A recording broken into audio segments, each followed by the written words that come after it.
धारी देवादिदेव महादेव की रक्ष वंश ध्वंसकारी धनुर्बाणधारी भगवान रामचंद्र की सुदर्शन धर्म राष्ट्र संगठनकारी सुदर्शन चक्रधारी भगवान श्री कृष्ण की वंदे मातरम वंदे मातरम। भारत माता की भारत माता की सनातन हिंदू धर्म की सनातन हिंदू धर्म की आचार्य स्वामी प्रणवानंद जी महाराज की। हिंदू धर्म संस्कृति रक्षार्थे प्रथमेই যাব আমি দেবাদিদেব মহাদেবের স্মৃতিকে স্মরণ করার জন্য অনুরোধ করব। সেদিন সতী মাতা পিতৃগৃহে যজ্ঞ হবে, যজ্ঞে তিনি যাবেন, স্বামীর কাছে অনুনয় করছেন। দেবাদিদেব মহাদেব বলছেন সেখানে তুমি যেও না, কারণ সেখানে আমার আমন্ত্রণ জানাননি, বিনা আমন্ত্রণে তুমি যাবে না। বারবার করে অনুরোধ করার ফলে পিতৃগৃহে গুরুগৃহে স্বামী গৃহে বিনা আমন্ত্রণে যাওয়া যায়, এই কথা বলে দেবাদিদেব মহাদেবকে রাজি করালেন। দেবাদিদেব মহাদেব রাজি হলেন। সতীমাতা গেলেন সেই হরিদ্বার কঙ্খলে দক্ষ যজ্ঞস্থলে। সেখানে গিয়ে দেখছেন সমস্ত দেবতাদের পাদ্য অর্ঘ্য দিয়ে তাদের বন্দনা করা হচ্ছে। আর যিনি শিব, যিনি আদি দেবতা, যিনি মহাদেব, তার সম্পর্কে নিন্দা করা হচ্ছে। ছাই ভস্য মেখে থাকেন, সাপ তার গলে। এই রকম শিবের সম্পর্কে যিনি সত্যম, যিনি শিবম, যিনি মঙ্গলমের দেবতা, তার সম্পর্কে এইভাবে বিষোদ্গার করছেন দক্ষ যজ্ঞে। সতী সেই যজ্ঞের তার প্রতি নিন্দা সহ্য করতে পারলেন না, সেখানে দেহ রাখলেন এবং সংবাদ গেল কৈলাসে। দেবাদিদেব মহাদেব তিনি তাতই তাতই তালে তালে নাচতে নাচতে তার নন্দী ভৃঙ্গিকে নিয়ে এলেন সেই যজ্ঞশালায়। সেই যজ্ঞশালায় সতীর দেহকে কাঁধে তুললেন। কাঁধে তুলে ত্রিভুবন কম্পনকারী নাচ নাচতে শুরু করলেন।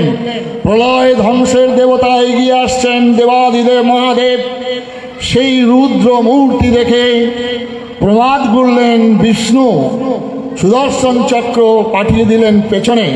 সেই সুদর্শন চক্র ধাবিত হলো, সেই মা সতীর দেহকে কেটে কেটে টুকরো করে করে ভারতবর্ষের বিভিন্ন প্রান্তে 51টি পীঠ রচিত হলো। কি অপূর্ব! ভারতবর্ষের একজন মা তার দেহকে বিলিয়ে দিলেন ভারত মায়ের অঙ্গে, সেখানে দিয়ে তার পীঠগুলি রচিত হলো। আজও ভারতবর্ষের মানুষ, ওই কামাখ্যার অসামিয়া মানুষ যখন আসেন কলকাতার কালীঘাটে একই মন্ত্রে তার উচ্চারণ করেন। যখন রামেশ্বরের মানুষ যখন আসেন সোমনাথে একই মন্ত্রে উচ্চারণ করেন ওম নমঃ শিবায় সন্তায় কারণত্রায় হে তবে বলে। যখন আমার কালীঘাটের মানুষ জানে কামাখ্যায় একই মন্ত্রে উচ্চারণ করেন, মায়ের চরণে পুষ্প নিবেদন করেন। কি অপূর্ব! ভারতবর্ষের একজন মা ভারতবর্ষের সংস্কৃতিকে রক্ষা করার জন্য, ভারতবর্ষের বিভিন্ন প্রান্তের মানুষকে সংগঠিত করার জন্য একই মন্ত্রে ধাবিত হচ্ছে আমার সেই সতীপীঠ দর্শনের উদ্দেশ্য নিয়ে। কি অপূর্ব কল্পনা! ভারতবর্ষের সংস্কৃতিকে রক্ষা করার জন্য শুরু করলেন একজন ভারতবর্ষের মা তার দেহকে বিলিয়ে দিয়ে ভারতবর্ষের মাটির সঙ্গে মিশিয়ে দিয়ে সমগ্র হিন্দু জাতিকে একতাবদ্ধ করার এক অপূর্ব নিদর্শন আমার ভারত দেবাদিদেব মহাদেবের। পরবর্তীকালে ভগবান রামচন্দ্র তিনি করলেন কি, ভারতবর্ষকে ভ্রমণ করলেন। যেদিন সেই রাজ্যাভিষেক হবে, রাজ্যাভিষেক মঞ্চ থেকেই সমগ্র অযোধ্যা নগরী রামচন্দ্রের জয়ধ্বনিতে মুখরিত। এমন সময় পিতার সংবাদ এলো, রামচন্দ্র সেই দিন বনগমন করছেন। বনে বনে ঘুরে ঘুরে ওই আদিবাসী, বনবাসী, গিরিবাসী ভাইদের সঙ্গে বন্ধুত্ব করে একতাবদ্ধ করছেন যে অহল্যা, যে ভূমি চাষ হতো না, যে ভূমিতে বর্ষণ হয় না, সেই ভূমিকে তিনি জাগরিত করছেন। বর্ষণ থেকে বর্ষ কথাটি উৎপত্তি হচ্ছে কি ভগবান রামচন্দ্রের ভারত আবিষ্কার। কি অপূর্ব সেদিন যখন অযোধ্যা নগরী সেজে রয়েছেন, আলোর রোশনাই জ্বালিয়ে বরণ করবেন ভগবান রামচন্দ্রকে। কৌশল্যা বসে রয়েছেন আনন্দিত হয়ে, যে প্রথম এসে আমাকে জড়িয়ে ধরবে রাম। সেই রামচন্দ্র এলেন, দেখছেন অগণিত মানুষ অপেক্ষা করছে তাকে বরণ করার জন্য। এক কোণে বসে রয়েছেন বিমর্ষ, ধূলিমণ্ডিত, কঙ্কালসার কইকেয়ী। কইকেয়ী ভাবছেন রামচন্দ্র আমাকে সে ধিক্কার জানাবে, আমাকে গালাগালি করবে, তো তোমার জন্য আমার বাবার মৃত্যু হয়েছে। অপূর্ব ভারতবর্ষের ভগবান রাম সেই অযোধ্যা নগরীর মধ্য দিয়ে ছুটে চলেছেন। রাম কোথায় বসে রয়েছে আমার কইকেয়ী। কইকেয়ী দেবীকে জড়িয়ে ধরলেন, প্রণাম করলেন, মাকে করলেন না, বললেন মা তুমি আমাকে আশীর্বাদ করেছিলে, তুমি যদি আমাকে আশীর্বাদ না করতে তাহলে ভারতবর্ষের গ্রাম বাংলার মানুষ, আদিবাসী, গিরিবাসী মা ভাই বোনদের জীবনযাত্রা সম্পর্কে আমি কিছুই জানতে পারতাম না। তোমার আশীর্বাদে আমি সারা ভারতবর্ষ ভ্রমণ করে করে আমার গিরিবাসী, আদিবাসী ভাই বোনদেরকে আমি সচক্ষে দেখে তাদের সঙ্গে বন্ধুত্ব করতে পেরেছিলাম। এই অপূর্ব রামচন্দ্র কি অপূর্বভাবে হিন্দু সংস্কৃতিকে রক্ষা করছেন। তাই ভারতবর্ষ কথাটি এসেছে বর্ষণ থেকে বর্ষ, থেকে ভারতবর্ষ। অপূর্ব রামচন্দ্রের এই জীবন ও কাহিনী থেকে আমরা শিক্ষা লাভ করব। ইহাই হিন্দু সংস্কৃতি। যে সংস্কৃতি রক্ষার জন্য আরেকবার আপনাদের দৃষ্টিকে নিয়ে যাব মহাভারতে, যিনি ধর্মরাষ্ট্র সংগঠনকারী ভগবান শ্রীকৃষ্ণ। সেদিন কৌরব পাণ্ডবদের যুদ্ধের প্রারম্ভে ভগবান কৃষ্ণ সমগ্র ভারতকে একতাবদ্ধ করছেন। কি অপূর্বভাবে বিভিন্ন ভারতবর্ষের প্রান্তে রাজন্য বৃন্দকে তাদের বৈবাহিক সূত্রে আবদ্ধ করছেন। আপনারা নিশ্চয়ই জানেন নাগাল্যান্ডে সেখানে ভীম হিড়ম্বার সঙ্গে বিবাহ দিয়েছেন ভীমের। নাগাল্যান্ড মণিপুরের কন্যার সঙ্গে বিবাহ দিয়েছেন অর্জুনের। কাশ্মীরের কন্যার সঙ্গে বিয়ে দিয়েছেন অর্জুনের। লব কুশ সেখানকার বিবাহ বন্ধনে আবদ্ধ করেছিলেন। যেমন ভগবান শ্রীকৃষ্ণ সমগ্র ভারতবর্ষের বিভিন্ন মত পথের রাজন্য বৃন্দকে একতাবদ্ধ করছেন, সমগ্র ভারতবর্ষকে সংগঠিত করেছেন ভগবান রামচন্দ্র। এই রাবণ, এই কৃষ্ণ কুরুক্ষেত্রের যুদ্ধের মধ্য দিয়ে ইহাই ভারতীয় সংস্কৃতির রক্ষার অপূর্ব নিদর্শন। পরবর্তীকালে বহু ঐতিহাসিক ঘটনা ঘটে যাওয়া সত্ত্বেও এলেন আমার নেপালের কপিলাবস্তুতে জন্মগ্রহণ করলেন সিদ্ধার্থ। এই সিদ্ধার্থ বৌদ্ধ সংঘ প্রতিষ্ঠা করলেন। ভারতবর্ষের এখন যেমন যুবক সম্প্রদায়গণ আজকের বিদেশের মাটিতে যাচ্ছেন অর্থ এবং তাদের শিক্ষার পরিপূর্ণতা লাভের জন্য, সেদিন এই ভারতবর্ষের নালন্দা বিশ্ববিদ্যালয়, তক্ষশিলা, উজ্জয়িনী এইসব বিশ্ববিদ্যালয়ের বৌদ্ধ যুগে 10,000 ছাত্রের অবস্থান ছিল নালন্দা বিশ্ববিদ্যালয়। এবং এই বৌদ্ধদেবকে কেন্দ্র করে, বৌদ্ধ ধর্মকে কেন্দ্র করে সেদিন এসেছিলেন বিভিন্ন দেশ থেকে ভারতবর্ষের গলায় বস্ত্র নিয়ে ভারতবর্ষের ধূলিকণাকে চুম্বন করে ভারতবর্ষে এসে বুদ্ধং শরণং গচ্ছামি, ধর্মং শরণং গচ্ছামি, সংঘং শরণং গচ্ছামি, ত্রিশরণের মন্ত্র নিয়ে ভারতবর্ষের সংস্কৃতিকে রক্ষা করে গেলেন আমার গৌতম বুদ্ধ। সেই দিন নেড়ানেড়ির আমদানি থেকে রক্ষা করার জন্য গৌতম বুদ্ধের অবদান অনস্বীকার্য। যদিও তাদের মধ্যে মহাযান হিনযানের অনেক ক্ষতিগ্রস্ত হয়েছিল ভারত ধর্ম, তথাপি ভারতীয় সংস্কৃতিকে রক্ষা করেছিলেন। যে ভারতবর্ষের মানুষ ধর্মই তার জীবন শুরু, ধর্মই তার শেষ, ধর্মই ভারতবর্ষের প্রাণ, তার প্রকৃষ্ট উদাহরণ আমরা দেখব গৌতম বুদ্ধের মধ্য দিয়ে। আজকে যারা লম্বা কাঁধে ব্যাগ ঝুলিয়ে, যারা ইনকিলাব জিন্দাবাদ, যারা মার্ক্সবাদের মতবাদকে এখানে এনেছিলেন, তাদের উদ্দেশ্যে বলি, ভাই, আজকে এই গৌতম বুদ্ধের কি অভাব ছিল? তিনি তো রাজার পুত্র ছিলেন, রাজ্য ছিল তার, সুন্দরী তার স্ত্রী, সদ্যজাত তার পুত্র, তথাপি জন্মজরা মৃত্যু ব্যাধির প্রশ্নের উত্তর তিনি খুঁজে পাননি। নাইকিরে সুখ, নাইকিরে সুখ, শুধু কি ধরা বিষাদময়, জ্বলিয়া যতনে পুড়িয়া মরিতে শুধুই কি নর জন্মলয়। আছে সুখ, আছে শান্তি, যদি তার চরণে হয় শরণাগতি। অপূর্ব বিধান দিলেন, তাই তিনি চলে গেলেন বুদ্ধ গয়ায় নির্বাণ তত্ত্বে। পরবর্তীকালে এলেন শঙ্করাচার্য, বিশাল তার অবদান। শঙ্করাচার্যের যদি নাম না উচ্চারণ করা হয়, তার অবদানের কথা যদি না বলা হয়, নিঃসন্দেহে হিন্দু ধর্মের মানুষের কাছে একটা বিরাট আঘাত আসবে। এই শঙ্করাচার্য সেই দিন অদ্বৈত মতবাদের মধ্য দিয়ে বৌদ্ধ ধর্মের প্রাপ্তি ব্যাপ্তিকে খণ্ডন করে তিনি প্রতিষ্ঠা করছেন অদ্বৈত মতবাদ, আর সেই সঙ্গে প্রতিষ্ঠা করছেন সারা ভারতবর্ষের হিন্দু সংস্কৃতিকে রক্ষার জন্য ভারতবর্ষের চার প্রান্তে চারটি মঠ, গোবর্ধন মঠ, সারদা মঠ, শৃঙ্গেরি মঠ, যোশী মঠ, চারটি মঠ স্থাপন করলেন।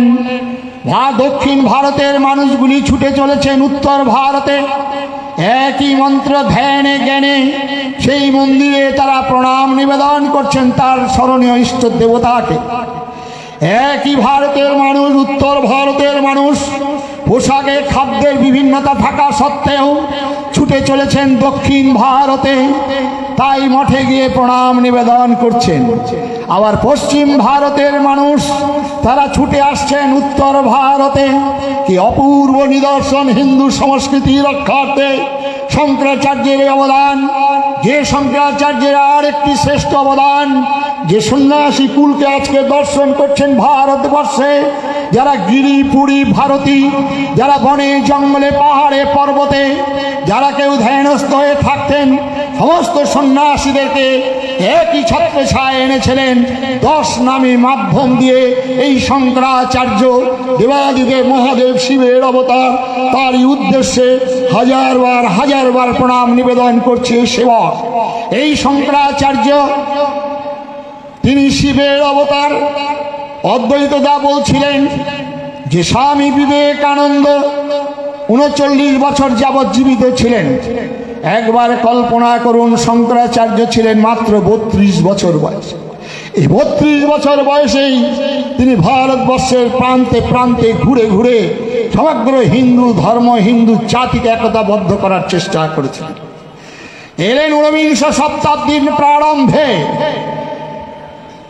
স্বামী বিবেকানন্দ, নরেন্দ্রনাথ দত্ত। তিনি কিভাবে ভারত ধর্মকে, ভারত সংস্কৃতিকে, হিন্দু সংস্কৃতিকে রক্ষা করেছেন, আজকের শ্রোতৃবৃন্দকে একবার দৃষ্টিপাত করার জন্য অনুরোধ করব। এই নরেন্দ্রনাথ দত্ত ঈশ্বর আছেন কি নেই, ঈশ্বরকে কি দেখা যায়, ঈশ্বর কি পাওয়া যায়, এই তার মনের প্রশ্ন নিয়ে ছুটে চলেছেন কেশবচন্দ্র সেন, ছুটে চলেন রাজা রামমোহন, ছুটে চলেছেন মহর্ষি দেবেন্দ্রনাথের কাছে। এক একজন এক এক রকম উত্তর দিচ্ছেন। তুমি প্রাইমারির ছাত্র, প্রাইমারি পাশ করে তোমাকে যেতে হবে উচ্চ বিদ্যালয়, উচ্চ বিদ্যালয় থেকে যেতে হবে মহাবিদ্যালয়, মহাবিদ্যালয় থেকে যেতে হবে বিশ্ববিদ্যালয়, তবেই তুমি ঈশ্বরের অনুসন্ধান পাবে। বলছেন তুমি ছোকরা, তুমি থাকো গ্রাউন্ড ফ্লোরে, তুমি যাবে ফিফথ ফ্লোরে, তার জন্য স্টেপ আছে, তার জন্য সিঁড়ি আছে, সেখান দিয়ে যেতে হবে। নরেন্দ্রনাথ দত্তের এই প্রশ্নের উত্তরে তিনি সন্তুষ্ট হলেন না। তাকে একজন বললেন, দক্ষিণেশ্বরে আছে একজন অর্ধশিক্ষিত ব্রাহ্মণ, তোমার প্রশ্নের উত্তর তিনি দিতে পারেন। গেলেন নরেন্দ্রনাথ দত্ত ঠাকুর রামকৃষ্ণের কাছে। প্রথম প্রশ্ন, ঈশ্বর আছেন কি নেই? সঙ্গে সঙ্গে বললেন, হ্যাঁ অবশ্যই ঈশ্বর আছেন। দ্বিতীয় প্রশ্ন, ঈশ্বরকে কি দেখা যায়? হ্যাঁ ঈশ্বরকে দেখা যায়। আজকে আপনারা যারা আছেন ঈশ্বরবাদী, আজকের 22 লক্ষ সন্ন্যাসী ভারতবর্ষের গিরিগহ্বরে মাঠে প্রান্তরে তপস্যারত রামকৃষ্ণ মিশন ভারত সেবাশ্রম সঙ্গে বাদী দিলাম। এই উচ্চ শিক্ষিত সন্ন্যাসী কুল কি আনন্দে তা সব কিছু ছেড়ে রয়েছেন মগ্ন হয়ে ধ্যানে, সচ্চিত আনন্দের আনন্দময় হয়ে রয়েছে তাদের জীবন। কি আনন্দ! ঈশ্বর দেখা যায়, আপনি বিশ্বাস করুন বা নাই করুন। এরপরে নরেন্দ্রনাথ জিজ্ঞাসা করছেন, ঈশ্বরকে কি আমাকে দেখাতে পারবেন? এবারে নরেন্দ্রনাথ বললেন, এত এই দুটো প্রশ্নের উত্তর কার্তিক মহারাজ দেবে, তৃতীয় প্রশ্নের উত্তর কার্তিক মহারাজ দিতে পারবে না। আপনাদের আশীর্বাদ নিয়ে নিরহংকার রূপে আদর্শকে মেনে আরও অন্তত 2টি জীবন আসতে হবে, তবেই ঠাকুরের মতো হয়তো বলতে পারবো, হারে লড়েন মায়েরই বলছি, সত্যি বলছি, তোর সঙ্গে যেমন কথা বলছি তেমনি আমি মায়ের সঙ্গেও কথা বলছি। যা লড়েন, মায়ের কাছে গিয়ে তুই যা চাইবি তাই পাবি। এইবারে নরেন্দ্রনাথ দত্ত মায়ের কাছে গেলেন, গিয়ে কি বলছেন, আমার দুর্বলতা দূর করো, কাপুরুষতা দূর করো, আমায় বৈরাগ্য দাও, বিবেক দাও, মনুষ্যত্ব দাও, আমায় মানুষ করো, আমায় মানুষ করো, প্রার্থনা। তখনকার নরেন্দ্রনাথ দত্তের পারিবারিক যা দুরবস্থা, ওই অবস্থায় বলছিলেন, অদ্বৈতদা প্রচুর টাকা রোজগার করেছেন, বিলাসবহুল জীবনযাত্রার জন্য অনেকগুলো ভাই বোন খেতে পায়নি পেট ভরে। সেই সময় যদি আজকে আপনাদের মঞ্চে দাঁড়িয়ে বলা হয়, আজকে আচার্য স্বামী প্রণবানন্দজি মহাজের আসন জাগ্রত হয়েছে, আপনার যে যা চাইবেন তাই পাবেন। আজকে দীক্ষার অনুষ্ঠানে প্রত্যেকেই বলছেন, বাবা আশীর্বাদ করুন আমার শরীরটা যাতে ভালো হয়, বাবা আমার মেয়েটার এখনও পর্যন্ত বিয়ে হলো না, বাবা আমার ছেলেটার এখনও পর্যন্ত চাকরি হলো না, আপনি একটু আশীর্বাদ করুন তাতে হয়। কিন্তু সেদিন নরেন্দ্রনাথ দত্তের এই কথার মধ্য দিয়ে ঠাকুর রামকৃষ্ণ মাইলস্টোন পুঁতে দিলেন। বাঙালি যুবকরা ডিরেজিওর মাধ্যম দিয়ে যে পথে যাচ্ছিল, দানিকনের থিওরি দিয়ে মাংস আর মদে মত্ত হয়েছিল বাঙালি যুবকরা, যদি নরেন্দ্রনাথ দত্তের মধ্য দিয়ে ঠাকুর রামকৃষ্ণ যদি এই মাইলস্টোন পুঁতে না দিতেন, তাহলে আজকে কার্তিক মহারাজকে দাঁড়িয়ে আর আপনারা ওই ধর্মসভায় এসে হিন্দু ধর্ম সংস্কৃতির কথা শুনতে পারতেন না বন্ধু। এটা বাস্তব সত্য, এটাই হিন্দু সংস্কৃতি রক্ষার অপূর্ব নিদর্শন ঠাকুর রামকৃষ্ণ বিবেকানন্দ। এই বিবেকানন্দ কি বললেন হিন্দু সংস্কৃতি রক্ষার জন্য? স্বামী বিবেকানন্দ বললেন, ভারতের সমাজ আমার শিশুসজ্জা, ভারতের সমাজ আমার যৌবনের উপবন, ভারতের সমাজ আমার বার্ধক্যের বারাণসী, ভারতের মৃত্তিকা আমার স্বর্গ, ভারতের দেবদেবী আমার ঈশ্বর। বলছেন ভারতের কল্যাণ আমার কল্যাণ। এই বিবেকানন্দ পদব্রজে ভারতবর্ষকে পরিভ্রমণ করেছেন। এই বিবেকানন্দ চিকাগো শহরে সেই দিন সম্বোধন করছেন, আমি এসেছি সেই পুণ্য ভূমি থেকে, যে ভূমির প্রান্ত থেকে সর্বাপেক্ষা প্রাচীন সন্ন্যাসী সমাজের পক্ষ থেকে আহ্বান জানিয়েছিলেন, শ্রীনন্তু বিশ্বে অমৃতস্য পুত্রাহ আজে ধামানি দিব্যানি তস্তুঃ বেদাহ মেতাং পুরুষ মহান্তম অভিত্য বর্ণং তমস পরস্ত্বাৎ তমেব বিদিত্বা তু মৃত্যুমেতি নান্য পন্থা বিদ্যতে অনায়। মৃত্যুকে জয় জয়কার করার আর কোনো পথ নেই। আর একদাই ভারতের কোন বনতলে কে গো তুমি মহান কি আনন্দ বলে উচ্চারি উঠিলে উচ্চে শোনো বিশ্বজন, শোনোই অমৃতের পুত্র যত দেবগণ। আমি জেনেছি তাহারে তার পানে চাহি, মৃত্যুরে লঙ্ঘিতে পারো অন্য পথ নাই। বিবেকানন্দ সেই দিন চিকাগো শহরে গিয়ে যে উচ্চ সম্বোধন জানাচ্ছেন, বলেছেন আমি এসেছি সেই সর্বাপেক্ষা প্রাচীন সন্ন্যাসী সমাজের পক্ষ থেকে, আমি এসেছি কোটি কোটি হিন্দু নরনারীর পক্ষ থেকে, সর্বধর্মের জননী স্বরূপা সনাতন হিন্দু ধর্মের পক্ষ থেকে আপনাদেরকে অভিনন্দন জ্ঞাপন করিতেছি। কে বলছেন? বাংলার বাঙালি বিবেকানন্দ। তারপরে সম্বোধনে বলছেন, পৃথিবীর সমস্ত বিতাড়িত জাতিগোষ্ঠীকে যে দেশ আশ্রয় দান করেছেন সে দেশের পক্ষ থেকে আপনাদেরকে ধন্যবাদ জ্ঞাপন করিতেছি। পৃথিবীর সমস্ত বিতাড়িত জাতিগোষ্ঠীকে বর্তমানেও তার নিদর্শন, যখন 54টা ইসলামিক দেশ, যখন এতগুলি খ্রিস্টান দেশ থাকা সত্ত্বেও ওই হাসিনাকে আশ্রয় দেয় ভারতবর্ষ। হিন্দু সংস্কৃতি আচার্য স্বামী প্রণবানন্দজি মহারাজ ধ্যান ও নেত্রে দর্শন করছেন ভারতবর্ষের দুরবস্থার কথা। তিনি ধ্যান ও নেত্রে দর্শন করছেন ভারতবর্ষের সংস্কৃতির কথা। কবিগুরু রবীন্দ্রনাথ ভারত তীর্থে তার বর্ণনা করছেন, হেমর চিত্ত পূর্ণ তীর্থ জাগরে ধীরে এই ভারতের মহামানবের সাগর তীরে হেথায় দাঁড়ায় দুবাহু বাড়ায় নবীনর দেবতার উদার ছন্দে পরমানন্দে বন্দনা করি তারে। ধ্যান গম্ভীর এই যে ভূধর নদী জপমালা ধৃত প্রান্তর হেথায় হেরো পবিত্র ধরিত্রে এই ভারতের মহামানবের সাগর তীরে। কি অপূর্ব! রবীন্দ্রনাথ বলছেন ভারতবর্ষ ইট কাঠ পাথরের নয়, ভারতবর্ষের ধ্যানের বস্তু। তাই হোম ধুম সুরভিত বেদমন্ত্র মুখরিত সাঙ্গান নিনাদিত ভারতবর্ষ, সেই ভারতবর্ষের পৃথিবীর অন্যান্য দেশগুলি তার ব্যাকরণগত ব্যুৎপত্তি নেই। ভারতবর্ষের তার অর্থ ভারত প্রতিভায় রত জ্যোতির ধ্যানে রত যে দেশের মানুষ তাকেই বলা হয় ভারতবর্ষ। তাই ভারতবর্ষের জন্মগ্রহণ করার জন্য স্বয়ং ভগবানরা লালায়িত হতেন, দেবতারা প্রার্থনা করতেন, গায়ন্তী দেবা গীত কিল কারণে ধন্যাস্ত ভারত ভূমে ভাগে। এই সেই পুণ্যভূমি, এই সেই ধর্মভূমি, এই সেই মোক্ষভূমি ভারতবর্ষ। আচার্য স্বামী প্রণবানন্দজি মহারাজ তার সংঘের নামকরণের প্রারম্ভে এই কথাটি রাখলেন, ভারত।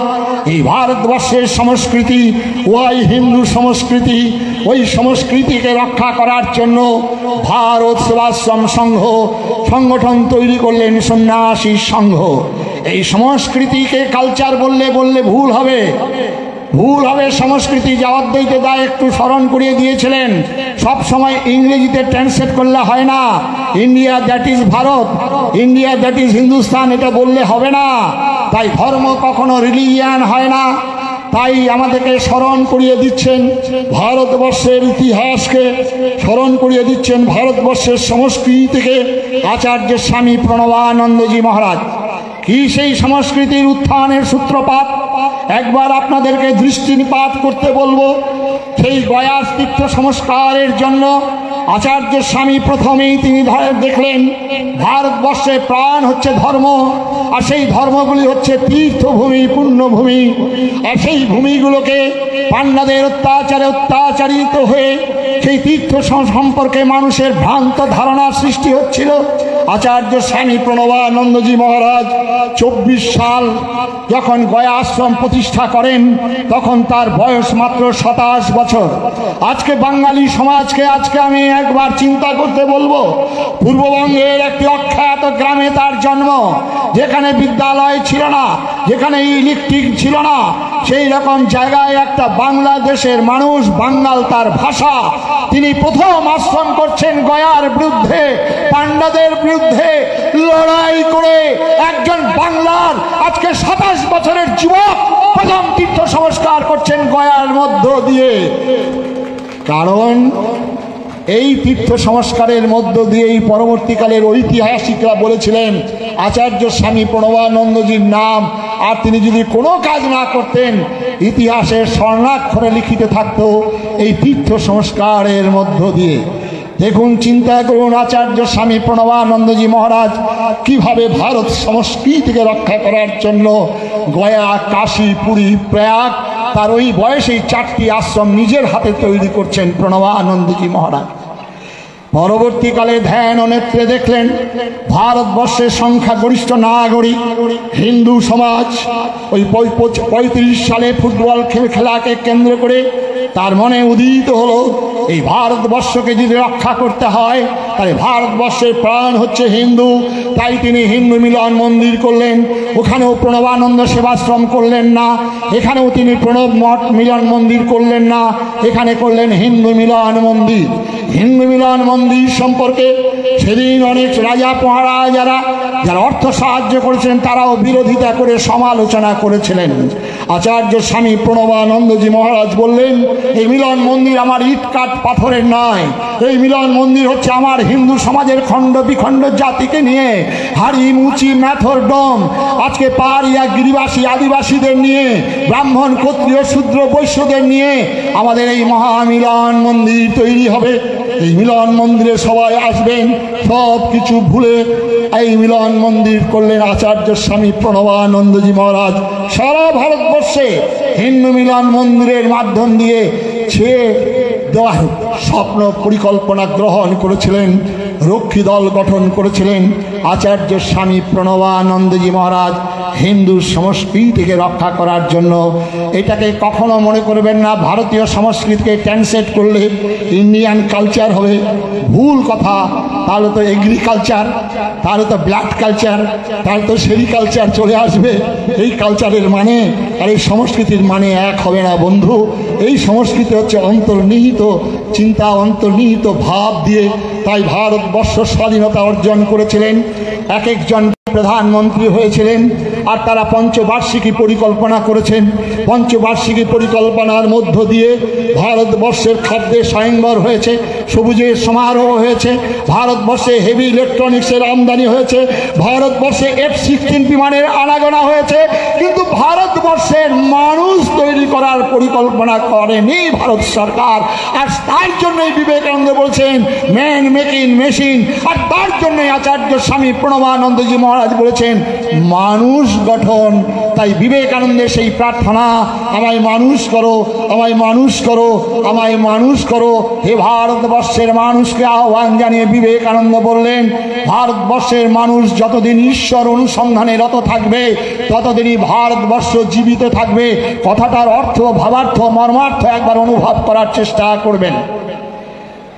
তার জন্যই বিবেকানন্দ সেদিন বললেন যতদিন ভারতবর্ষের একজন মানুষ ঈশ্বর অনুসন্ধানে রত থাকবে ততদিনই ভারতবর্ষের মা কালী পাঠা খাবেন, ততদিনই কৃষ্ণ বাঁশি বাজাবেন, শিব সারে চড়ে সারা পৃথিবী ভ্রমণ করবেন। কোনো ফাদার মাদার, কোনো ব্রাদার সিস্টার, কোনো মৌলবী মৌলানার ক্ষমতা নাই ভারতবর্ষকে নিঃশেষ করে দিতে পারে। কিন্তু মনে রাখবেন ঈশ্বর অনুসন্ধানে রত থাকা। তাই আচার্য স্বামী প্রণবানন্দজি মহারাজ দুঃখ করে বললেন আমি হিন্দুকে হিন্দু নামে ডাক দিতে চাই। আচার্য স্বামী প্রণবানন্দজি মহারাজ বললেন কানে মন্ত্র দিয়ে একদল শিষ্য সম্প্রদায় গঠন করার জন্য আমার আবির্ভাব নয়। স্বামী প্রণবানন্দজি মহারাজ দীক্ষার আসনে বসে বলছেন হিন্দু সমাজ আমাকে ডাকছে, একদল সন্ন্যাসীকে আহ্বান জানালেন জন্য আমরা প্রাণপণ চেষ্টা করব। যে সংস্কৃতি রক্ষার জন্য বললেন ভারতবর্ষের প্রাণ হচ্ছে হিন্দু। কে বলেছিলেন? নজরুল বলেছিলেন তার কবিতার মধ্য দিয়ে। একবার স্মরণ করিয়ে দেব আপনাদের।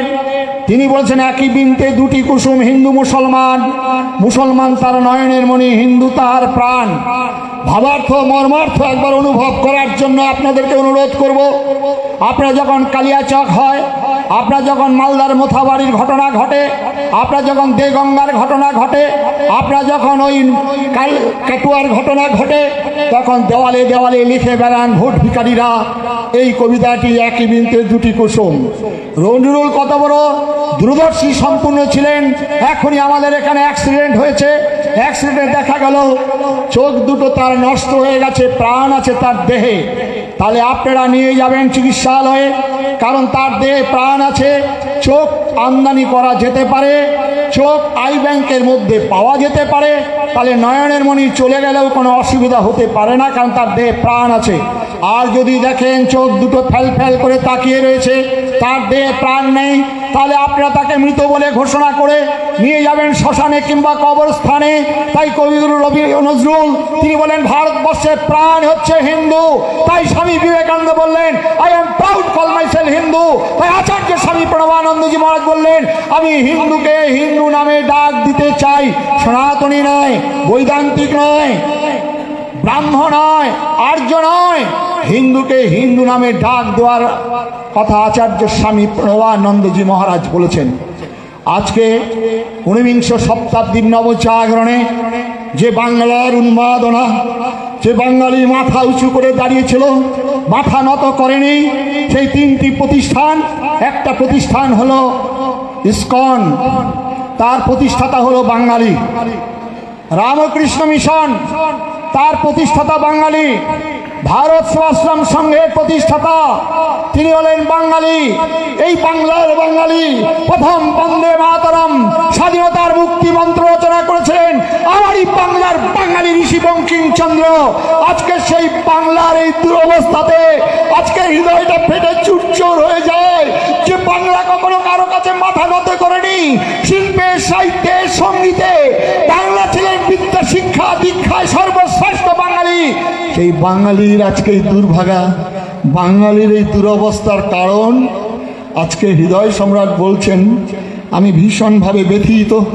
বাংলার হৃদয় সম্রাট, তার নামটা একটু বলবো নিশ্চয়ই। দুইজন শ্রেষ্ঠ বাঙালি, একজন হলেন নেতাজি সুভাষচন্দ্র বোস। এই বাংলার বাঙালি সেদিন ভারত মায়ের শৃঙ্খল মোচনের জন্য যিনি এলগিন রোড থেকে তার গাড়িতে উঠছেন, পাশে বসে রয়েছেন দেহরক্ষী নেতাজি সুভাষ, গাড়িতে উঠেও নেমে গেলেন, আবার ঘরে গেলেন। ঘরে গিয়ে ফিরে এলেন, জিজ্ঞাসা করছেন এই রকম বিপদ, চতুর্দিকে শত্রু পরিবেষ্টিত, আপনি কেন এই গাড়ি থেকে নেমে গেলেন? বললেন, নেতাজি, আমার সর্বক্ষণের জপের মালা, রুদ্রাক্ষ আর মাছ, চণ্ডিকার ছবি আমি ছেড়ে এসেছিলাম, তাই সেটা নিয়ে এলাম। এ হেন নেতাজি, রেঙ্গুনে যখন বোম্পিং হচ্ছে, আজাদ বাহিনীর একটি যুবক, তার দেহ থেকে সর্বস্ব বেরিয়ে যাচ্ছে, রক্ত। তার সাথীরা তাকে নিয়ে যাবেন বিশ্রামাগারে। ছেলেটি বলছেন, আমাদের নেতাজি বলেছেন, তোমরা আমাকে রক্ত দাও, আমি তোমাদের স্বাধীনতা দেব। আমার দেহের সমস্ত রক্ত উজাড় করে দিয়েছি, এখন আমার মা স্বাধীন হবে তো? নেতাজি অভ্যন্তরে ধ্যানস্থ, মা চণ্ডীর কাছে বসে তিনি প্রার্থনা করছেন। একবার ভাববেন বাঙালি, দেবী প্রপন্নার্তি হরে প্রসীদ, প্রসীদ মাত জগত কিলস্য, প্রসীদ বিশ্বেশ্বরী পাহি বিশ্বম ত্বামেশ্বরী দেবী চরাচরস্য আধারভূত জগস্তমেকা স্বরূপস্থিতয়া তৈতৎ অপ্যাজ্যতে কৃষ্ণলঙ্ঘ বীর্যে। কি অপূর্ব নেতাজি সেখানে ধ্যানস্থ। এ হেন নেতাজিকে নিয়ে আমার বাংলার মানুষ, আমরা বাঙালি টাইগার কি কুত্তা গাধার টুপি পরিয়ে পরিয়ে রাস্তায় মিছিলে মিছিলে ছায়া লাভ করেছিলাম। পাপ পাপকে ছাড়বে না, সেই পাপের ফল আজকে ভোগ তো করতেই হচ্ছে আমাদের। আর একজন শ্রেষ্ঠ বাঙালি, যিনি বাংলার হৃদয় সম্রাট যদি বলতে হয়, তাহলে নিঃসন্দেহে সেই বাঙালিকে বলতে হবে। তার জন্মদিন জানি, মৃত্যু রহস্য জানি না। এক বিধান, এক প্রধান, এক নিশানের বার্তা নিয়ে গিয়েছিলেন কাশ্মীরে আমার বাংলার বাঙালি শ্যামাপ্রসাদ মুখার্জি। আর সেই শ্যামাপ্রসাদ মুখার্জিকে সাম্প্রদায়িক বলে অভিহিত করেছি আমরা বাঙালি। আমরা বাঙালি, তার জন্য কাশ্মীর। তার মৃত্যু দেহ যখন ফিরে আসছেন, মা কেঁদে কেঁদে বলছেন, ওরে বিধান, ওরে প্রফুল্ল, তোরা থাকতে আমার শ্যামার মৃত্যু। পাপ পাপকে ছাড়বে না। এই শ্যামাপ্রসাদ মুখার্জিকে আচার্য স্বামী প্রণবানন্দজি প্রকাশ্যে হিন্দু ধর্ম সম্মেলনে সভাপতির আসন অলঙ্কৃত করেছিলেন।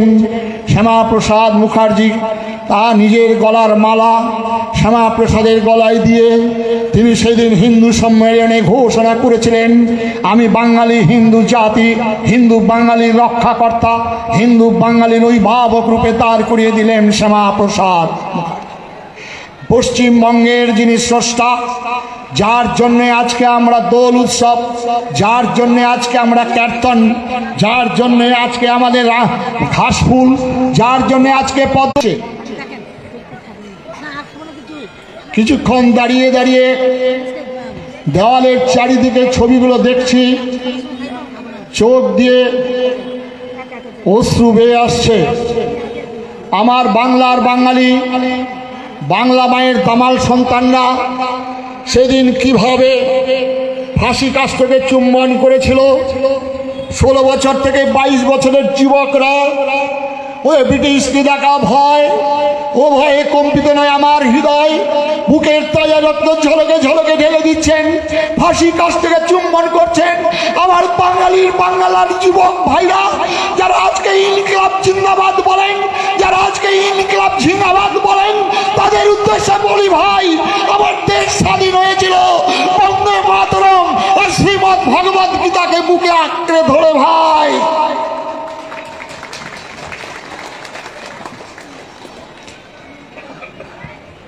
এই বাঙালির আজকে আমরা শিক্ষিত, আমরা সব থেকে বেশি রাজনীতি করি, আমরা জ্ঞানী।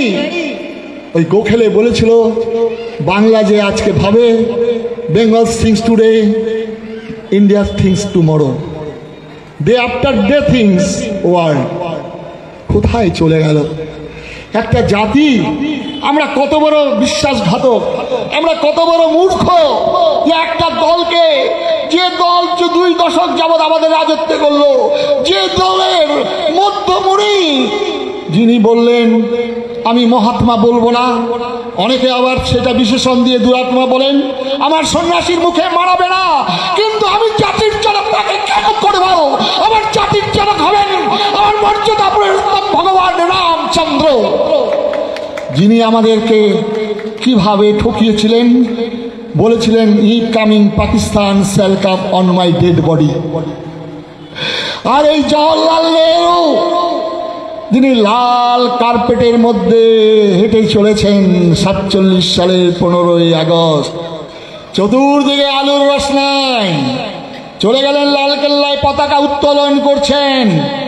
1 ঘন্টা 45 মিনিট বক্তব্য রেখেছিলেন। Demand for Pakistan, it is fantastic nonsense. এই ননসেন্স হচ্ছে ভারতবর্ষের সর্বনাশের কারণ, হিন্দু জাতির সর্বনাশের কারণ, হিন্দু সংস্কৃতির সর্বনাশের কারণ। আজকে সেদিন তিনি একবার উচ্চারণ করেননি।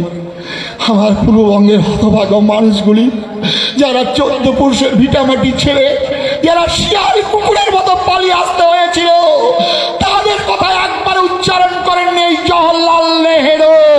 আজকে এই জওহরলাল নেহেরু হচ্ছে ভারতবর্ষের সব থেকে ক্ষতিকারক যদি কেউ করে থাকেন। 1955 সালে হিন্দু কোড বিল, মনে রাখবেন, স্মরণ করে দিতে চাই আপনাদের যারা শিক্ষায় দীক্ষায় আছেন এখানে। 1955 সালে হিন্দু কোড বিল সর্বনাশ করলেন। প্রথম আমরা বুরবাক, সেদিন হিন্দু জাতির নেতাগণ এক্সচেঞ্জ অফ পপুলেশনের কথা বলেছিলেন। বাংলার মানসিকতায় আমরা বাঙালি, আমরা কিছুতেই মেনে নিলাম না, পাঞ্জাব মেনে নিল। আর তারপরেই আমাদের বাংলার শুরু হলো অধঃপতন। আর সেদিন ওই বাংলার বাঙালির ওই আমার নেতাজি শ্যামাপ্রসাদ তিনি প্রস্তাব দিয়েছিলেন যে এক্সচেঞ্জ অফ পপুলেশন হলো না। আজকে 2 দশক সেই দলটাকে রেখে দিলাম আমরা। একবার চিন্তা করবেন বক্তব্যকে। তারপরে দলটা কে এলো? তারপরে দলটা এমন একটি দল এলো বাংলার বাঙালির সর্বনাশ করে দিয়েছে এই দলটি, যা আজকে 36 বছর যাবৎ রাজত্ব করেছে। আমরা শিক্ষা দীক্ষা, আমরা রাজনীতি বেশি বুঝি। এই দলটির নেতারা কি অত্যাচার করেছেন আপনি একবার স্মরণ করবেন না? মরিচ ঝাঁপির কথা আপনি স্মরণ করবেন না? দণ্ডকারণ্যে ডাক্তারবাবুর চোখের জল আসছে বলতে বলতে আজকে স্মরণ করবেন না আপনারা আন্দামান? আজকে এই নেতাগুলোর যদি দূরদর্শিতা থাকতো, এরা যদি বাঙালির যদি মন প্রাণ দিয়ে ভালোবাসতো বাংলাকে, তাহলে আজকে আন্দামান মরিচ ঝাঁপি, আজকে দণ্ডকারণ্য বাঙালিদের মাথা গুজার ঠাই তৈরি হতো। বন্ধুগণ, বিশ্বাসঘাতকতা, চরম বিশ্বাসঘাতকতা করেছেন। ছেলের রক্ত কেটে দিচ্ছে মায়ের ভাতের সঙ্গে। সাইবাড়ির ঘটনা ভুলে গেলেন? কারা করলো? বিজন সেতুতে সন্ন্যাসীদের জ্যান্ত আগুনে পুড়িয়ে মারল। তারপরে যখন কলকাতার বই মেলাতে গীতাকে পদদলিত করছিল, আমার কাছে এলো খবর, কার্তিক মহারাজ চলুন না একবার প্রতিবাদ করুন। আমি বললাম, শ্রীমদ্ ভগবদ্ গীতা স্বয়ং ভগবানের মুখ নিঃসৃত। এই গীতা হচ্ছে গীতা মে হৃদয়ং পার্থ। আপনারা জেনে রাখুন, এই গীতা যারা পড়ছে পদদলিত করছে, সেই তাপসী মালিকের কথা আপনারা ভুলে গেছেন? তাপসী মালিক বলছেন, মাস্টারমশাই আপনি, দাদু আপনি জীবন্ত একটা বোনকে পুড়িয়ে মারছে, আর সেই বোনটির কান্না হাহাকার পশ্চিম বাংলার আকাশ বাতাস মুখরিত করেছিল। আমি বলেছিলাম এই দলটা পশ্চিমবঙ্গ থেকে নিশ্চিহ্ন হয়ে যাবে আগামী দিনে। আজকে নিশ্চিহ্ন হওয়ার পথে। মতবাদ তো থাকবে না, অবাস্তব মতবাদ। পরবর্তীকালে আমরা এলাম এমন একটি দল যাকে আমরা ভারত সেবাশ্রম সংঘের প্রধান কার্যালয়ে স্বামীজি নির্দেশ দিলেন সমস্ত ভারত সেবাশ্রম সংঘের সন্ন্যাসীদের। আমিও ভোট দিয়েছিলাম তাকে, তার সততা, তার পোশাক পরিচ্ছদ দেখে। দুর্ভাগ্য আমাদের, কি দুরবস্থা, আমরা বাঙালি বুঝিনি। যেদিন ইমাম ভাতার মধ্যে চালু হলো, আমরা বাঙালি বুঝলাম না।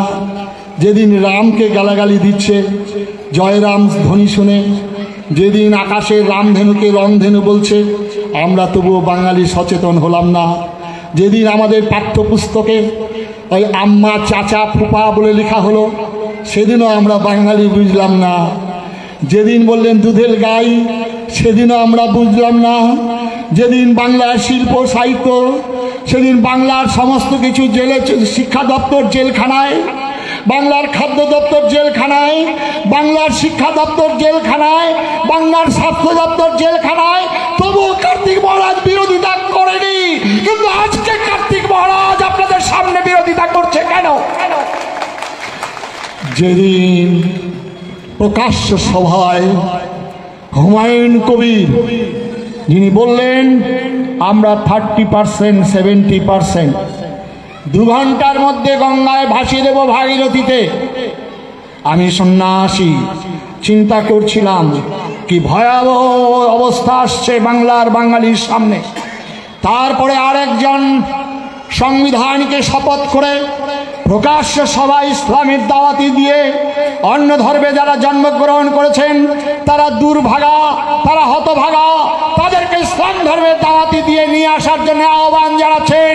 তখন কার্তিক মহারাজ রাস্তায়, যখন আমার ওই সিদ্দিকুল্লাহ বলছেন আল্লাহর মেহেরবানে জনসংখ্যা দিয়ে আমরা আবার এই পশ্চিমবঙ্গে রাজত্ব করব, মা বোন পেয়দা করো, ফায়দা লুটো, এই আহ্বান যখন জানাচ্ছেন, আমি সন্ন্যাসী আচার্য স্বামী প্রণবানন্দজি মহারাজের শিষ্য, রুদ্রাক্ষের মালায় জপ করা নয়, কাঠের মালায় জপ করা নয়, তুলসীর মালায় জপ করা নয়, জাতি গঠনের ব্রত নিয়ে আমার বাংলার বাঙালি হিন্দুদের জাগরণের জন্য আমি আজকে মঞ্চে রাস্তায় রাস্তায় পথে ঘাটে সর্বত্র বলছি, ওরে বাঙালি, হিন্দু বাঙালি, একবার তোমরা জাগো, এই জাগো, এই কাতর প্রার্থনা নিয়ে।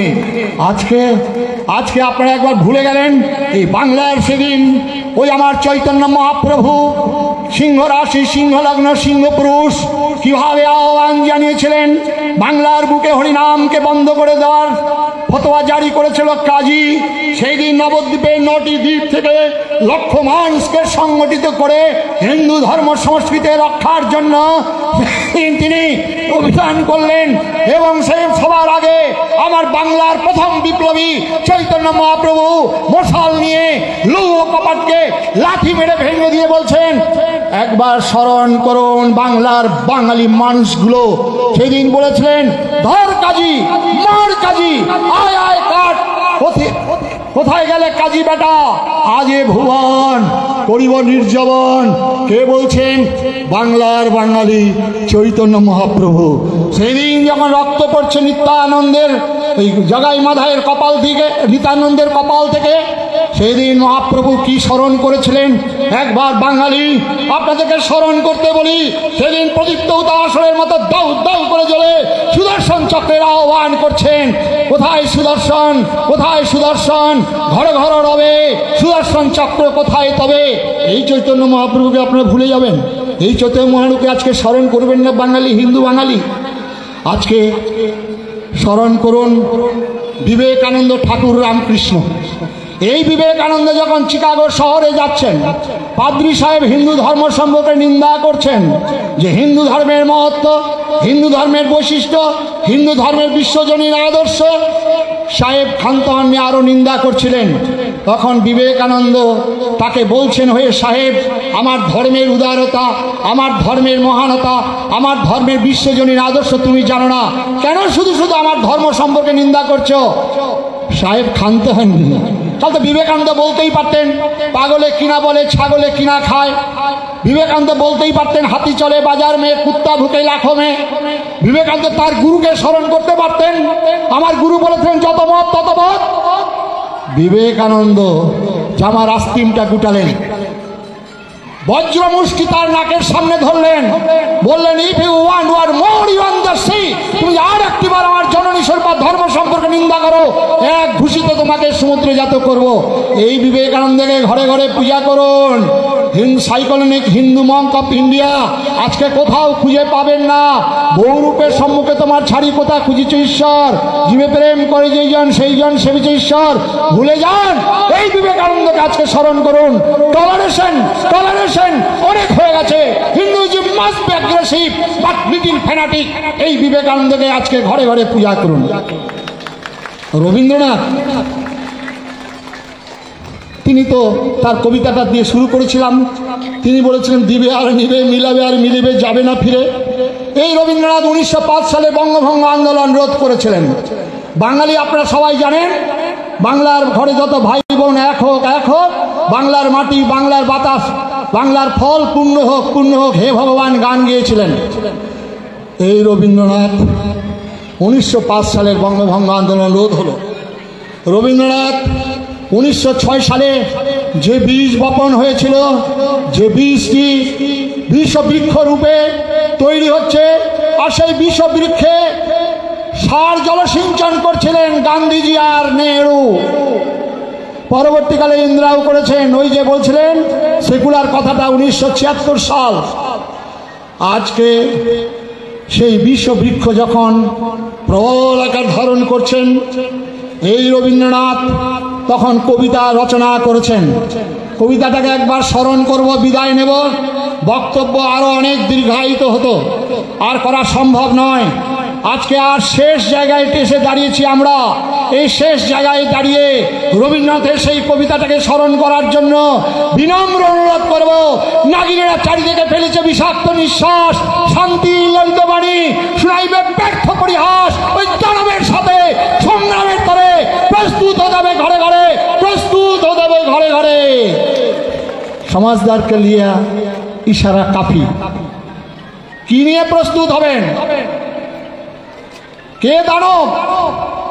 আজকে দেগঙ্গায় গেলে বুঝতে পারবেন, আজকে কালিয়াচক গেলে বুঝতে পারবেন, আজকে মথাপুর বাড়িতে গেলে বুঝতে পারবেন কে দানব।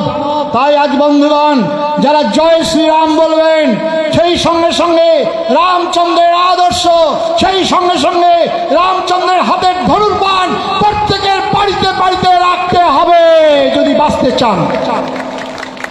যারা কালী ভক্ত, রায়গঞ্জে কালীর অভাব নেই। আস্তে আস্তে ড্রাইভার বলছিল এখানে এত কালী, আর বিবেকানন্দ তো বহু আগেই বলেছিলেন যেখানেই বাঙালি সেখানেই মা কালী, আর যেখানেই মা কালী সেখানেই পাঠা বলি, আর যেখানেই পাঠা বলি আর সেখানেই দলাদলি। যারা মায়ের পুজো করবেন, যারা মা কালীর পুজো করবেন, প্রত্যেকের বাড়িতে একটা করে খাড়া রাখুন বাঁচতে যদি চান। যারা শিবের উপাসক তারা প্রত্যেকের বাড়িতে ত্রিশূল রাখুন বাঁচতে যদি চান। দাঁত এবং জীব সহাবস্থান, এত কথা বলা সত্ত্বেও জীব কখনো দাঁতের ফাঁকে পড়ে না, কারণ দাঁতগুলো হলো সঙ্গবদ্ধ, দাঁতগুলো হলো শক্তিশালী। আর এই দাঁত যখন নড়ে, ডাক্তারবাবু ভালো বলতে পারবেন, জীব তখন বারবার করে আঘাত হানে। এটাই জগতের নিয়ম। দিনাজপুরে বললা কালীবাড়িতে হাজার পাঠার বলি হয়, কোন মন্দিরে বাঘের বলি হয় না, কোন মন্দিরে সিংহের বলি হয় না, বলি হয় পাঠার আর ভেড়া। আজকে হিরণমহেন্দ্র স্বামীজি সব জায়গায় এই গল্পটা বলেই শেষ করতেন। পাঠাটার খুব মনে আনন্দ, দিনাজপুরের মানুষ খুব ভালোভাবেই জানেন। যেদিন পাঠার বলি হয় সেদিন পাঠাটাকে স্নান করানো হয়, ভালো মন্দ খেতে দেওয়া হয়। আজকে তো এত সুন্দর ব্যবস্থা আমাদের এখানকার স্বামীজি, নিরঞ্জনানন্দ স্বামীজি পায়েস করেছেন, চাটনি করেছেন, খিচুড়ি করেছেন, দিনে দুপুরে সকালে সব সময় লাইন। এইরকম সেদিন আনন্দ হচ্ছিল। লাইট আবার কে একজন স্বামীজি কি চিৎকার করে কি না বলছিলেন, আর আমরা মাঝে মাঝে হাততালি দিচ্ছিলাম। পাঠাটারও সেই দিন সেই রকম মনের আনন্দ। পাঠাটা এবার লেজ নাড়তে নাড়তে নতুন দড়ি পরিয়ে মা কালীর মন্দিরের সামনে নিয়ে গেছে, আর সেখানে হাড় কাঠ পোতা ছিল, আর পাঠাটার মাথাটা দিয়েছে গুজিয়ে। আর আগেকার যে পাঠাগুলো পুরোহিত মন্ত্র উচ্চারণ করছেন, জয়ন্তী মঙ্গলা কালী ভদ্রকালী কপালিনী দুর্গা শিবা ক্ষমা ধাত্রী সোহা সোহাদা, পাঠা ভ্যা মারছে কোপ, পাঠা ভ্যা। আর বাকি পাঠাগুলো যেগুলো রয়েছে সেগুলো মনে দেখুন আবার তাদের কি মজা। তারা করছে কি, আরে ওই যে ঘাস দুব্বাগুলো অর্পণ করেছে, মনের আনন্দে তারা সেই ঘাস দুব্ব খাচ্ছে, আর পাঠাগুলো নিজের পাছায় নিজে গুতোগুতি করছে। পাঠাটার বোধ শক্তি নেই, ওকে যে বলি দিচ্ছে তার পাছায় গুতো মার। আমরা সেই পাঠা 1947 সালের 15ই আগস্ট আমাদের যে বলি দিল, আর আমরা তারপরে হলাম সিপিএম, তারপরে হলাম আরএসপি, তারপরে হলাম কংগ্রেস, তারপরে হলাম টিএমসি, এখন তো বিজেপি। এই নিয়ে আমরা নিজেরা পঞ্চায়েত ভোটে আমাদের 69 জন, 80 জন, 81 জন লোক মারা যায়, আমরা হলাম পাঠা। কোনো নেতা, কোনো এমপি মারা যাচ্ছে না, মারা যাচ্ছে আমরা পাঠা। সুতরাং আজকে বিদায় নেব না খেতে পাওয়া কুকুরের মতো। আপনাদের বাড়িতে অ্যালসেশিয়ান কুকুর পোষা থাকে, মশারির তলে ঘুমোয়, ভালো মন্দ খায়, আর আপনাদের ফেলে দেওয়া দুমুঠো অন্ন খেয়ে যেসব ন্যাড়া কুত্তাগুলো থাকে পাড়ায়, যখন চোর আসে ডাকাত আসে, এই ন্যাড়া কুত্তাগুলো ঘেউ ঘেউ করে আপনাদের চোর ডাকাত সম্পর্কে সচেতন করে। আর আপনাদের বাড়িতে যারা অ্যালসেশিয়ান পোষেন তারা বলেন আমার বাড়িতে অ্যালসেশিয়ান ইন বিটুইন পলিটিশিয়ান, তারা কত সুন্দর লোকবচস্য খেয়ে মশারির তলে ঘুমোয়, এরা তো আমার ঘুমের ব্যাঘাত করে না, মার শালায় নেড়ে কুত্তাগুলোকে। আমি সেই আপনাদের সমাজের ফেলে দেওয়া দুমুঠো অন্ন খেয়ে আমি সেই সন্ন্যাসী, আমার গৈরিক কাপড়, আমার মঠ মন্দির, আমার সব আপনাদের। তাই আমি না খেতে পাওয়া কুকুরের মতো আপনাদের দুমুঠো ফেলে দেওয়া অন্ন খেয়ে চিৎকার করে করে বলি, ওরে হিন্দু বাঙালি তোমরা একটু জাগো, একটু জাগো, একটু জাগো। এই কাতর প্রার্থনা নিয়ে বুক ফাটা আর্তনাদ, বুক ফাটা আবেদন করছে। আগে ওকে 26 সালই মনে হয় আমাদের বাংলার হিন্দুদের শেষ নির্বাচন। তাই সমস্ত ভয় ভীতি, সমস্ত নিন্দা সমালোচনাকে ত্যাগ করে আগামী দিনে একতাবদ্ধ হয়ে যে দল আমাদের ভারত সংস্কৃতির কথা বলবে, যে দল হিন্দু রক্ষার কথা বলবে, যে দল হিন্দুর কথা বলবে, সব তাদের কাছে গিয়ে দিই, না হলে বাঁচার আর কোনো পথ নেই, নেই, নেই, নেই। আমাদের দলের নেত্রী কোন জায়গায় নিয়ে গেছেন আমাদের আজকে। আমরা তো ভালোই ছিলাম, বলেছিলাম নানা ভাষা, নানা মত, নানা পরিধান, বিবিধের মাঝে দেখো মিলন মহান। কোথায় গেল সেই? তাই বলি ভাই, ওই বন থেকে জানোয়ার তুলে আনা যায়, জানোয়ারের মন থেকে বন তুলে ফেলা যায় না। এইবারে ক্রিকেটেও তার উদাহরণ দেখলেন বন থেকে তো তুলে নিয়ে এসেছিল, বসিয়েছিল কলকাতাতে মেয়রে, তার মন থেকে যায়নি বন। তাই ধন্যবাদ জানাবো আমি ফিরাদ হাকিমকে, ধন্যবাদ জানাবো সিদ্দিকুল্লাহকে, ধন্যবাদ জানাবো আমাদের ওই হুমায়ুন কবিরকে। তারা হিন্দু বাঙালির চোখ খুলে দিচ্ছে, তারা মুসলমান হিসাবে মুসলমানের কথা তারা বলবেন, তাই তাদেরকে ধন্যবাদ। আর আমরা হিন্দু, আমরা আমাদের ধর্ম সম্পর্কে জানি না, ধর্ম সম্পর্কে কোনো গর্ববোধ নেই, ধর্ম সম্পর্কে কোনো অনুভূতিও নেই। তাই হুমায়ুন বন্ধু হিসাবে আমাদের বললেন যে আমরা ওই মুড়ি ঘুগনি খেয়ে ওই 100%-এর মধ্যে 99% ভোট করি, আর আমরা গুরবাক হিন্দু সমাজ আমরা পান্তা ভাত খেয়ে ঘুমোই, তারপরে রাত্রিতে পাঠার মাংস। এই ইতিহাস শ্রীহট্ট, আসাম, এই আমার দক্ষিণ 24 পরগনা, উত্তর 24 পরগনা, খুলনা, যশোর, একমাত্র হিন্দু বাঙালিদের অবহেলার জন্য, হিন্দু বাঙালিদের কাণ্ডজ্ঞানের অভাবে তারা আজকে পূর্ববঙ্গের সঙ্গে পাকিস্তানের সঙ্গে মিশে গিয়েছিল। আজকে স্মরণ করুন ভাই। সবার শেষে বিদায় নেবার আগে আবার একবার বলে যেতে চাই, ওই আমাদের ওই ধর্মান্তরিত পুত্রকে নিয়ে তার দাদু যাবেন চিড়িয়াখানায়, দাদু পুত্রটি জিজ্ঞাসা করবে, নাতি দাদু এরা কারা? এরা ছিল হিন্দু, এদের বেদ ছিল, এদের বেদান্ত ছিল, এদের গীতা ছিল, এদের রামায়ণ ছিল, এদের মহাভারত ছিল, এদের বড় বড় মহাপুরুষ ছিল, এদের অনুকূল ছিল, এদের প্রতিকূল ছিল, এদের হাত ছিল, এদের ফুল ছিল, এদের অনেক সিদ্ধ বাবাজিরা ছিলেন, কিন্তু এদের কাণ্ডজ্ঞান ছিল না। এই কাণ্ডজ্ঞানের অভাবে চিড়িয়াখানায় দ্রষ্টব্য বসু হিসাবে রেখে দেওয়া হয়েছে ভাই।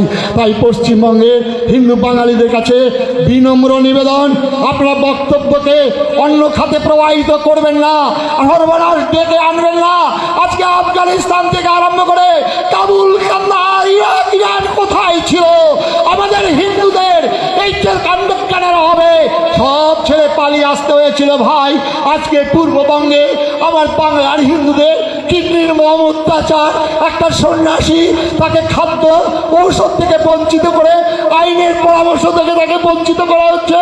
আমরা হিন্দু বাঙালি গোয়াল ভরা গরু, পুকুর ভরা মাছ, গোলা ভরা ধানের গান গিয়েছিলাম। কিসের জন্য পালিয়ে এসেছিলেন আপনারা একবার চিন্তা করবেন না? তাই ওই মায়েদের কাছে প্রার্থনা, ওগো মা আপনারা একটু কাঁদুন, একটু জাগুন, না জাগিলে মঙ্গল হলো না, দেশ জাগে না। সেদিন ওই আমরা দেখেছিলাম শুনেছিলাম কংস কারাগারে পাষাণ চাপা পক্ষে একটা মা কেঁদেছিলেন অঝরে, সেই মায়ের কোল আলো করে এসেছিলেন শঙ্খ চক্র গদা পদ্মধারী ওই বাংলার বুকে অদ্বৈত আচার্যের প্রার্থনায় সতীমাতার কোল আলো করে এসেছিলেন চৈতন্য মহাপ্রভু। বিবেকানন্দ বলছেন আমার মা পাথরে পাথরে মাথা ঠুকে ঠুকে আমাকে পেয়েছেন। আচার্য স্বামী প্রণবানন্দজি মহারাজের চরণ প্রান্তে বসে তার মা সারদা দেবী পিতা বিষ্ণুচরণ ভূয়া অঝরে কেঁদেছিলেন, কোথায় সত্যম শিবম সুন্দরম, তুমি কি আসবে না? তোমার কি আসার সময় হয়নি? তুমি তো প্রতিশ্রুতবদ্ধ ছিলে। তারই প্রার্থনায় মাঘী পূর্ণিমার পুণ্য দিনে এসেছিল বুধ বিনোদ প্রণব। তাই পূর্ব দিগন্ত পশ্চিম দিগন্তের দিক চক্রবালের অন্তরাল থেকে বিনয় বাদল দীনেশ ক্ষুদিরাম নেতাজি সুভাষ বিবেকানন্দ প্রণবানন্দ অরবিন্দের আত্মাগুলো কাঁদছে। তারা পবিত্র মা পাচ্ছেন না, তাই তারা জন্মগ্রহণ করতে পারছেন না। মা আপনি একটু পবিত্র হন। জন্মদিন গুরু গোবিন্দ সিংহের মতো সন্তান, জন্মদিন আলাপনাথের মতো সন্তান, জন্মদিন শিবাজির মতো সন্তান যারা জন্মগ্রহণ করে বলবেন শির দুঙ্গা সার নাহি দুঙ্গা। আজকে খবরের পাতায় আজকেও সেদিন একটা মা ঘুমিয়ে পড়েছিল বলে ওই আমার চক্রব্যূহ ভেদ করে প্রবেশ করতে পেরেছিল। মায়ের অপরাধে, মায়ের ভুলের জন্য আমাদের বীর অভিমন্যুর মৃত্যুবরণ করতে হয়েছিল। মা আপনারা একটু ঘুমিয়ে পড়বেন না, আপনারা একটু জেগে থাকুন। ওগো মা বোন, সীতার লক্ষণ রেখার কথাকে মনে রাখবেন। পোশাক পরিচ্ছদ একটু ভারতীয় হওয়ার চিন্তা করবেন, নাহলে সংবাদপত্রে লাভ জেহাদ। কি লাভ জেহাদ? নির্মল শ্যামল বিমল হাতে তাদের লাল সুতো তাবিজ বেঁধেছে। আমাদের বোনদের পাঠাচ্ছেন আপনারা ওই টিউটোরিয়াল হোমে, ওই মোবাইল রিসার্চ সেন্টারে, কম্পিউটার ট্রেনিং সেন্টারে, সেখানে গিয়ে আমাদের বোনগুলো বিভ্রান্ত হচ্ছেন। তাই ওগো মা বোনদের সেদিন গিয়েছিলাম ঝাড়খণ্ডে বক্তব্য রাখতে গিয়ে এসপি বলছেন মহারাজ রিভলভারের কথা বলবেন না, আইনে পড়ে যাবেন। দরকার নাই রিভলভার, রেখে দিন ওই ব্যাগের মধ্যে চাকু, রেখে দিন লঙ্কার গুঁড়োর প্যাকেট। পুরো যদি লম্পট বিচার আপনার সর্বস্ব হরণ করতে আসে, শিবাজির মতো তাকে গলায় আঙ্গে লিঙ্গন করুন। আর পকেট থেকে লঙ্কার গুঁড়োর প্যাকেট কিংবা চাকুটা বের করে জয় মা কালী, জয় মা ভবানী, জয় গুরু মহারাজ বলে বিলিয়ে দিন। চিরদিনের মতো লাম্পট্য ব্যভিচার ঘুচে যাবে। না হলে কামধেনু আরজিকর ঘটনা ঘটতেই থাকবে। কোনো দিদি, কোনো দাদা আপনাকে রক্ষা করবে না। নিজেকে নিজে রক্ষা করার জন্য তৈরি হন। আজ থেকেই রাত্রিতে ঘুমিয়ে ভুলে যাবেন না। আজ থেকেই সংকল্প গ্রহণ করুন, আমি সন্ন্যাসী। যখনই আপনাদের ডাক আসবে, যখনই আপনাদের বিপদ আসবে, আমাকে স্মরণ করলে আমি আপনাদের সামনে উপস্থিত হব আমার যথা সর্বস্ব নিয়ে, আচার্য স্বামী প্রণবানন্দজির আশীর্বাদ নিয়ে। দুর্বল ভীরু কাপুরুষের মৃত্যু হয় বারবার, আর বীর পুরুষের মৃত্যু হয় একবার। আমার সেই পূর্বসূরীরা ওই বিনয় বাদল দীনেশ ক্ষুদিরাম তাদের আত্মাগুলো কাঁদছে। এমনতর স্বাধীনতার জন্য আমরা প্রাণ দিইনি, আমরা ফাঁসি কাষ্ট চুম্বন করিনি। গান তো গিয়েছিলাম বলো বলো সবে, শত বিনা বেণু রবে, ভারত আবার জগৎ সবার শ্রেষ্ঠ আসন লবে। ধর্মে মহান হবে, কর্মে মহান হবে, নবদিনমণি উদিবে আবার পুরাতন পূরবে। সেই স্বপ্ন নিয়ে এগিয়ে চলেছিলাম। তাই বন্ধুগণ, হও ধর্মেতে ধীর, হও কর্মেতে বীর, হও উন্নতশীল, নাহি ভয় ভুলি ভেদাভেদ জ্ঞান, হও সবে আগোয়ান, সাথে আছে ভগবান। হবে জয় দুর্গম গিরি, কান্তর মরু, দুস্তর পারাবার, লঙ্ঘিতে হবে রাত্রি নিশীতে। বাংলা হিন্দু বাঙালিরা হুঁশিয়ার, হুঁশিয়ার, হুঁশিয়ার, হুঁশিয়ার। 26 সাল। নমস্কার।